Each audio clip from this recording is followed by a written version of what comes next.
Today we will do the Rees-Fisher theorem of unit number 1. So what the theorem states, the norm linear space LPAB with respect to the norm P for 1 less than or equal to P less than infinity, that is P is greater than or equal to 1, is a Banach space over R. So Banach space means it is linear, it is normed, and it is complete. So linearity and normed, we have already proved. Now which we will prove it is a complete space with respect to this norm. So either we can say that prove that LPAB is a complete non-linear space over reals, ये याद रखना है, ठीक है, not over the complex, over R, with respect to the norm defined as norm of F is equal to integration of the function mod of f raised to power p whole raised to power 1 by p. Yes. तो बेटा पहले सारा लिख दिया कि LPAB क्या है. It is a space of all measurable functions over the interval a to b which are p integrable in sense of Lebesgue over the interval a to b. So we know how to define the norm that is already given in the above statement. So then they have written, it means when this question will be there, prove that it is a Banach space, it means you have to prove that it is linear and it is norm, right? So therefore it is norm linear space over reals. Now the question is, it is a complete space. So how to prove it is complete? We will take a Cauchy sequence. So as LP is a space of measurable functions, it means इसमें जो vectors आ रहे हैं वो x y z की form में हम नहीं ले रहे हैं, क्योंकि जब जहां x y z आता है तो वहां function means f g h, वो थोड़ा easy हो जाता है. Otherwise we can also take x of t, y of t, z of t, we can take like that. So हम first of इसमें functions जो लेंगे, हम Cauchy sequence define करेंगे f and b. Let consider the Cauchy sequence fn in LPAB. Then we will apply the definition. Definition लगा दी बेटा, mod of fn minus fp is less than epsilon for all nm greater than or equal to n naught. So there are so many twists in the question. First of all, you will write जहां पे लिखा है ना LPAB is a linear space over reals, इसको लिखो step number 1. ठीक है जी. इसके नीचे लिखो now we will prove that LPAB is a complete space. Then you will write step number 2, consider the Cauchy sequence. Cauchy sequence consider करेंगे, ठीक है.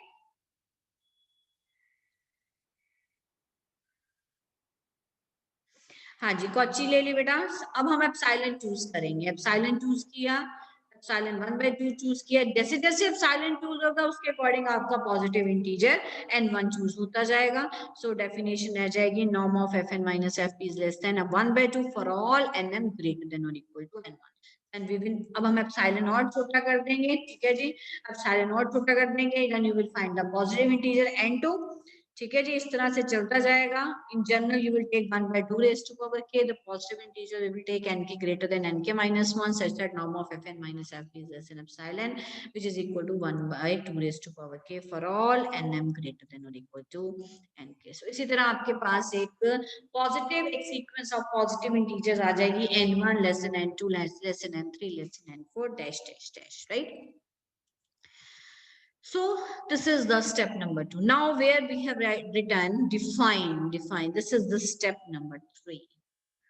Define f and k, because आपके पास देखो क्या आया, fn है, लेकिन आपके जो पॉजिटिव इंटीजर है वो कहां से शुरू हो रहा है, n1 n2 n3 nk dash dash dash. तो उसके कॉरेस्पॉन्डिंग आपके पास सीक्वेंस का एक मेंबर आएगा fn k, उसका नाम आपने रख दिया gk. Right? Then what is g2 minus g1? It is f of n2 minus f of n1. Definitely it is less than 1/2, क्योंकि ऊपर जितनी डेफिनेशन आपने लगाई है वो यहाँ पे आप सारी अप्लाई करेंगे. That is because n2 is greater than n1, so fn2 minus fn1 का जो डिफरेंस है वो less than 1/2 raised to power, वहां पे जो भी डिफरेंस आपने लिखा 2 raised to power k है, उस हिसाब से आपने value 2 raised to power k, it means 1/2 raised to power 1. When you are taking k is equal to 2, then 1/2 raised to power 2. So you will get the difference like that, right? Now this is the step number adding vertically these equations. Step number 4. 4. So this is step number 4. Good. So बेटा आपने add कर दिया. Add का मतलब जितनी भी आपके पास ये जो k इक्वेशंस आ गई हैं आपने उनको ऐड किया. ऐड करके adding vertically these equations k running from 1 to infinity. Infinitely many equations आपके पास आ रही क्योंकि जब आपने एप्सिलॉन चूज करना शुरू किया बेटा 1 1/2 1/2 स्क्वायर 1/2 वो उसका अंत ही नहीं है. वो इनफाइनाइटली एक जीपी आपके पास बनेगी. Right, so when you will get the adding this equation, यहाँ पे summation आ गया. Now this is less than or equal to summation k running from 1 to infinity 1/2 raised to power k. और ये आपको पता है हर एक वैल्यू जो है वो आपके पास कितनी आ रही है 1/2 raised to power k. ये जीपी बन गई बेटा. जीपी, इस जीपी का फर्स्ट टर्म 1/2 है. आप सॉल्व कर सकते हैं. a is equal to 1/2 and common ratio is also 1/2. So a upon 1 minus r. So when you will write a upon 1 minus r, a is 1/2, 1 minus r is 1 minus 1/2. So that will become 1, right? So, अब कोई series का सम 1 से कम आ गया, it means the series is convergent. Next, अब यहाँ पे एक function define किया हमने, इसको दीजिए step number 5. Define a function. So we will define a function like that. अब इसमें से हमने g1x एक ले लिया, ठीक है, और एक ये समेशन ले लिया. मतलब gx की ये वैल्यू आएगी अगर right hand side is convergent and this is infinity. Otherwise अगर ये कन्वर्जेंट है बेटा, ये वाला, ये पूरी की पूरी side, if this is convergent then the value is gx and it is infinity. दो वैल्यूज हमने इसकी दे दी. Now our claim is that G belongs to LPAB. Now the question arises, when a function belongs to LPAB? Anyone? क्या किया है वो बाद में पढ़ते हैं. आप पहले मुझे बताइए कि G फंक्शन LPAB में कब आएगा.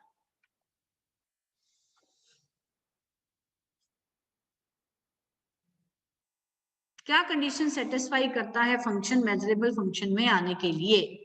क्या कंडीशन को सेटिस्फाई करता है? जब वो p इंटेग्रेबल होता है.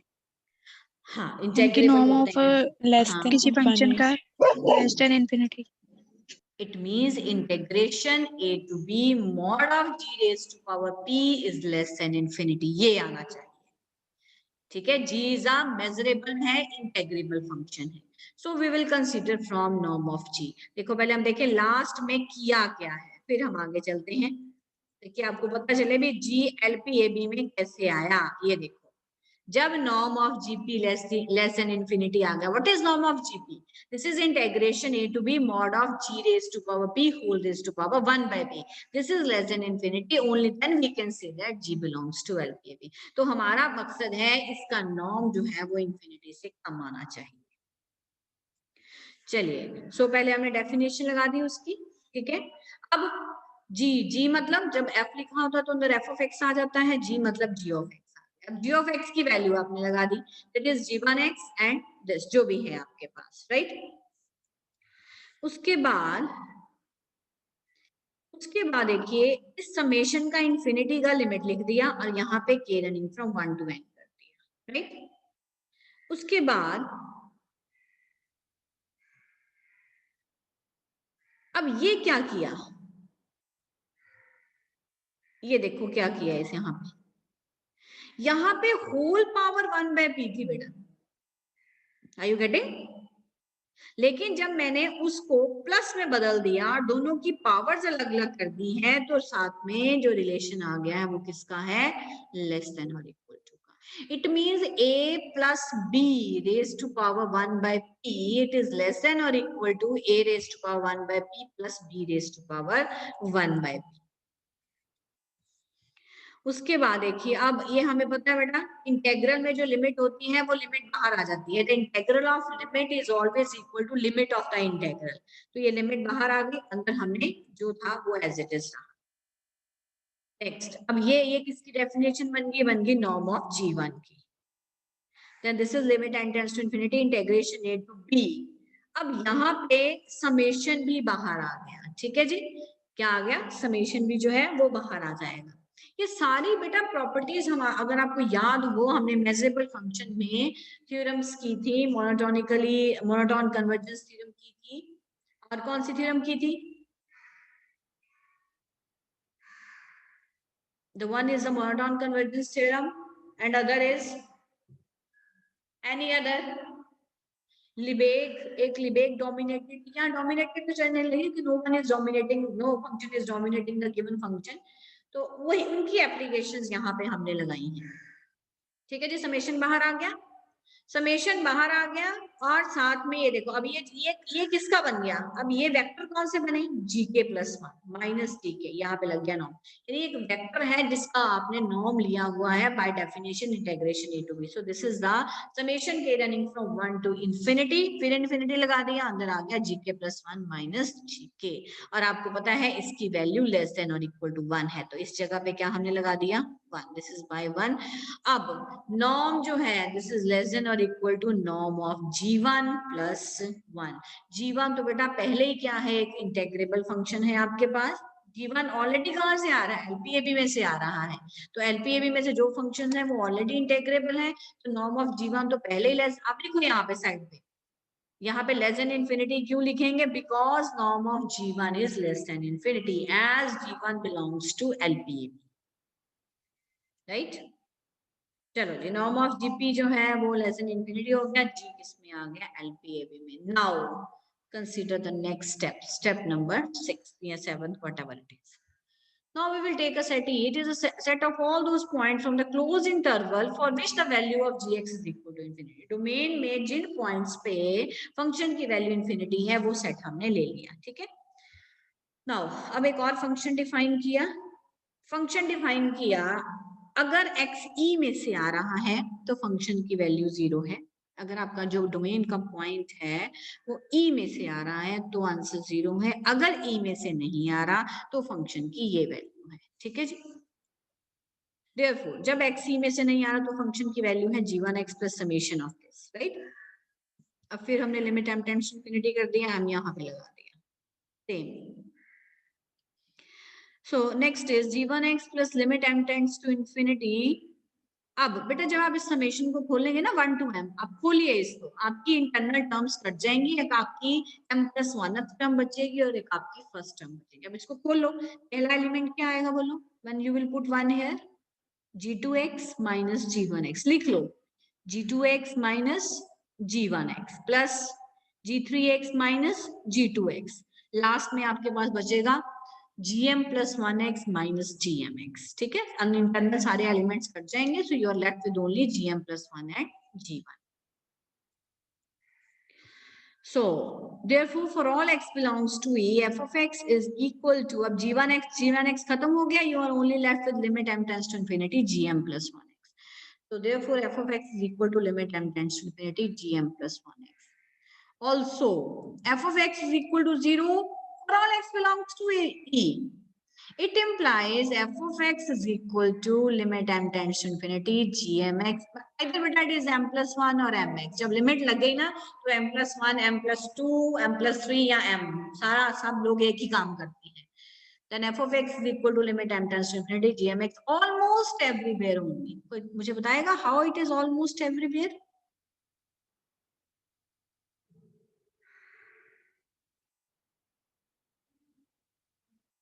Why we have written here it is almost everywhere?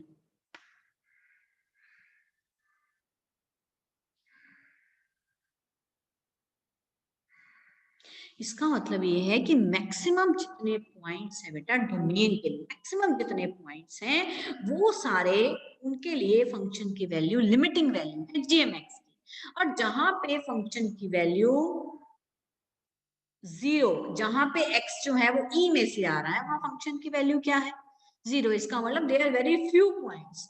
अब हम कहें भी function is continuous almost everywhere, it means जहां पे फंक्शन की वैल्यू जो है डिसकंटिन्यूअस, सॉरी फंक्शन जहां जिन पॉइंट्स पे कॉन्टिन्यूअस है वो बहुत थोड़े हैं नंबर में, so that's why we can say that f of x is equal to limit m tends to gmx almost everywhere on AB। अगर आपको याद हो कि जिस सेट पे फंक्शन की वैल्यू जो है आपकी वो सेटिस्फाई नहीं हो रही, उस सेट का जो मेजर है वो 0 के बराबर होता था, ठीक है। So that's why we have applied the definition of almost everywhere. अब यहाँ पे अब दो फंक्शन है, फंक्शन मींस कौन से फंक्शन है, रियल वैल्यू फंक्शन है। It implies how you can write, that is the limiting value of gm minus f is equal to 0 almost everywhere. Now we will take the mod of this function. So for all x doesn't belongs to a, तो mod अंदर चला गया, mod अंदर जाके आपके पास बचा mod of f of x is less than or equal to mod of g1x plus summation k running from 1, ये भी mod अंदर चला गया बेटा, फिर less than or equal to के साथ, ठीक है। And mod of f of x is less than or equal to, अब ये किसकी वैल्यू है, ये पूरी इतनी लंबी चौड़ी mod of g1x plus summation, whose value it is, this is the value of mod of g of x that we have defined earlier. So this is therefore gmf. Now consider gmf minus f, इसको अगला step लिख लो, step number 7 या 8, gmf minus f consider किया, again का मतलब you have considered it. So this is less than or equal to mod of g1 gm plus mod of f. Mod of gm is less than or equal to g almost everywhere on AB, and mod of f is also less than or equal to g. So g plus g is equal to 2g. Therefore, mod of gm minus f is less than or equal to 2g. Hence, a function g belongs to LPAB such that gm minus f is less than or equal to 2g, and the limiting value of gm minus f is equal to 0 almost everywhere. अब यहाँ पे हम लगाएंगे Lebesgue dominated convergence theorem, ठीक है जी, क्योंकि हमारे function को डोमिनेट, ये जो जीएम और एफ हैं, ये आपस में एक दूसरे को, एक जो है इसमें से वो डोमिनेट कर रहा है, क्योंकि जीएम जो है वो किससे छोटा है, जी से छोटा है, ठीक है। चलिए, सो जीएम माइनस एफ बेटा हमने वो जो लिबेग डोमिनेटेड की डेफिनेशन होती है, limit of integral is equal to integral of limit, वो हमने लगा दी, ठीक है जी। Then what we have got, it implies this, और ये किसके बराबर है, ऊपर से देखिए इसकी भी वैल्यू आपने लिखी, this is equal to 0 for all F belongs to LPAB, ठीक है जी। उसके बाद आपने limit integration GMF minus same whole raise to power 1 by p ले लिया, वो बन गया norm. So limiting value of GM जो है वो एफ के बराबर होगी। What is GM, GM is FN minus FNF. जी what is GM, GM is what was GK, GK was एफएनके, तो what is GM, this is FNM. Since Fn is a Cauchy sequence in LPAB, therefore norm of Fn minus Fn is tending to 0 as n tends to infinity. Cauchy sequence है बेटा, Cauchy का मतलब क्या है, किन्हीं भी दो elements का जो डिफरेंस है वो टेंडिंग टू 0 है, एज दोनों नंबर्स जो है वो इन्फिनिटी को अप्रोच कर रहे हैं, ठीक है जी। इट मींस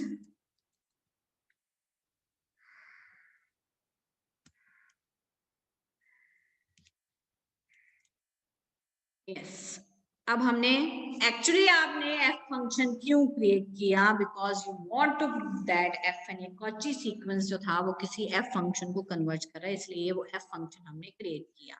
अब इनका डिफरेंस ले लो बेटा, बीच में एफ एन एम को इंट्रोड्यूस कर दो, इंट्रोड्यूस करके right in Cauchy's inequality apply करते, this is tending to 0 by 4 and 5, therefore fn minus f is tending to 0 as n m tends to infinity for all f belongs to LPAB. Therefore, Cauchy sequence Fn in LPAB is convergent to a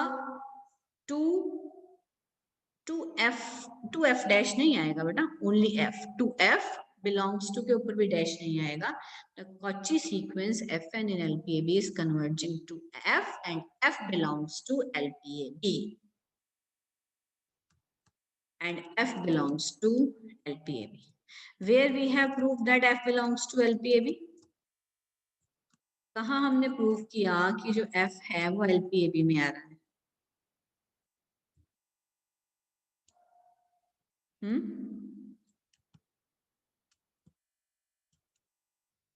बताइए।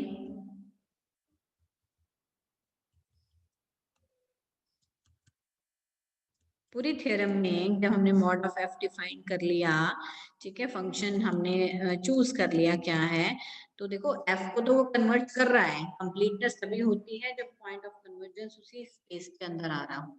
तो मुझे बताइए कहाँ हमने prove किया कि F जो है वो एलपीएबी के अंदर है। Tell me.